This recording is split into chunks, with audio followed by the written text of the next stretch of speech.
پاکستان کے شہر کراچی میں آسیہ بی بی کی رہائی کے خلاف ہزاروں افراد نے احتجاجی مظاہرے کیے۔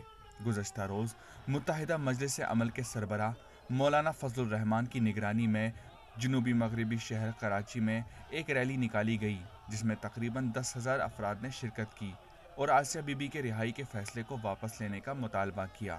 اس موقع پر مولانا فضل الرحمان نے کہا کہ آسیہ بی بی کی رہائی سے متعلق سپریم کورٹ کا فیصلہ کسی بھی صورت میں قابل قبول نہیں ہے۔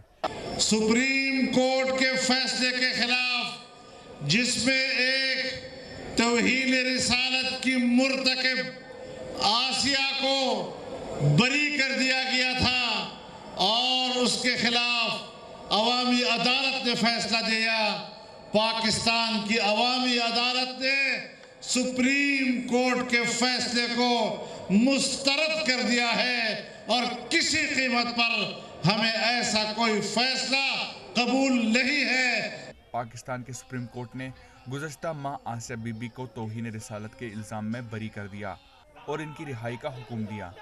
سپریم کورٹ کے اس فیصلے کے خلاف پاکستان کے مختلف شہروں میں احتجاجی مظاہرے کیے جا رہے ہیں۔ مظاہرین کا کہنا ہے کہ آسیہ بی بی کو سزائے موت دی جائے۔ دوسری جانب آسیہ بی بی کے شوہر عاشق مسیح کا کہنا ہے کہ وہ موجودہ صورتحال سے خوفزدہ ہیں اور وہ پاکستان میں نہیں رہ سکتے۔ ہو سکتا کی ہے کہ ہیں کوئی رانگ نمبروں تو کئی فون آئے نے کہ مطلب کہ اسی اٹینڈ نہیں کیتے۔